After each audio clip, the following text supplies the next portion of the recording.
एक बार गिद्धों का झुंड उड़कर एक द्वीप पर चला गया। वह द्वीप समुद्र के मध्य में स्थित था।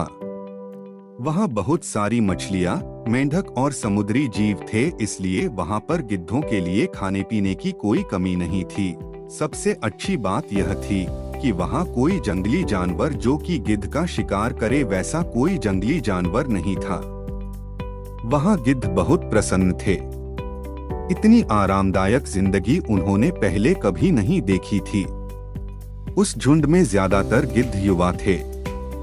वे सोचने लगे कि अब वे जीवन भर इसी द्वीप पर रहेंगे। वो सब ने तय किया कि अब हम यहाँ से कहीं नहीं जाएंगे, क्योंकि इतनी आरामदायक जिंदगी कहीं नहीं मिलेगी। किंतु उन सब के बीच एक बूढ़ा गिद्ध भी था। जब वह युवा गिद्धों को देखता तो चिंतित हो जाता। उसे हमेशा यह चिंता रहती कि इस आरामदायक जीवन का इन युवा गिद्धों पर क्या प्रभाव पड़ेगा। क्या वे वास्तविक जीवन का अर्थ समझ पाएंगे? यहाँ उनके सामने कोई चुनौती नहीं है। ऐसे में जब उनके सामने मुसीबत आएगी तो वे उसका मुकाबला कैसे करेंगे? बूढ़ा गिद्ध बार बार यही सब सोचकर परेशान रहता था। बहुत सोचने के बाद एक दिन बूढ़े गिद्ध ने सभी गिद्धों की एक सभा बुलाई। उन्होंने अपनी चिंता व्यक्त करते हुए कहा, हम इस द्वीप पर लंबे समय से रह रहे हैं। मुझे लगता है अब हमें वापस उसी जंगल में चले जाना चाहिए जहां से हम आए थे।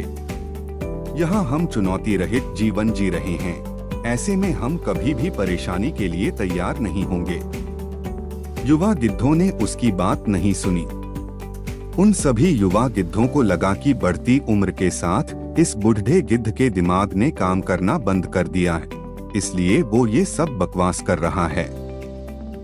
उन सभी ने उस बूढ़े गिद्ध से कह दिया कि हम सभी जीवन भर इसी द्वीप पर रहेंगे और इस द्वीप को कभी भी छोड़ के नहीं जाएंगे। बूढ़े गिद्ध ने उन्हें समझाने की बहुत कोशिश की। उसने कहा कि तुम सब अभी ध्यान नहीं दे रहे हो। आराम के आदी हो जाने के कारण एक दिन तुम लोग उड़ना भूल जाओगे। ऐसे में अगर आपको परेशानी का सामना करना पड़े तो आप क्या करेंगे? आप सभी मेरा अनुसरण करें, मेरा अनुसरण करें।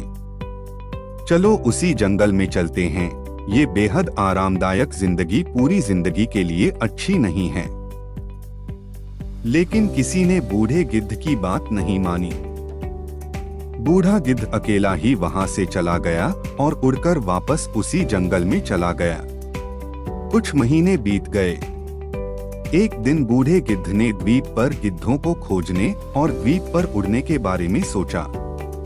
द्वीप पर जाकर उन्होंने देखा कि वहां का दृश्य बदला हुआ था। जहां देखो वहां गिद्धों की लाशें पड़ी थीं। कई गिद्ध लहूलुहान और घायल हो गए। बूढ़े गिद्ध ने हैरान होकर घायल गिद्ध से पूछा, क्या हुआ? तुम्हारी यह हालत कैसे हुई? घायल गिद्ध ने बताया, तुम्हारे जाने के बाद हम इस द्वीप पर बड़े मजे की जिंदगी जी रहे, लेकिन एक दिन एक जहाज यहाँ आया और उस जहाज से तेंदुआ यहाँ छूट गया। पहले तो उन चीतों ने हमें कुछ नहीं किया, किंतु जब उन चीतों को कुछ दिनों के बाद ऐसा एहसास हुआ कि हम उड़ना भूल गए हैं। हमारे पंजे और नाखून इतने कमजोर हो गए हैं कि हम किसी पर हमला भी नहीं कर सकते या अपनी रक्षा भी नहीं कर सकते। तो उन्होंने एक एक करके हमें मारकर खाना शुरू कर दिया। उन्हीं के कारण हमारी यह हालत हुई है। शायद आप पर विश्वास न करने का हमें यह परिणाम मिला है। इस कहानी से हमें यह शिक्षा मिलती है कि कंफर्ट जोन में जाने के बाद अक्सर वहां से निकलना मुश्किल होता है। जब चुनौतियां हों तो उनका सामना करना आसान नहीं होता। इसलिए कभी भी कंफर्ट जोन में जाकर खुश न हो। हमेशा अपने आप को चुनौती दें और परेशानी में रहें।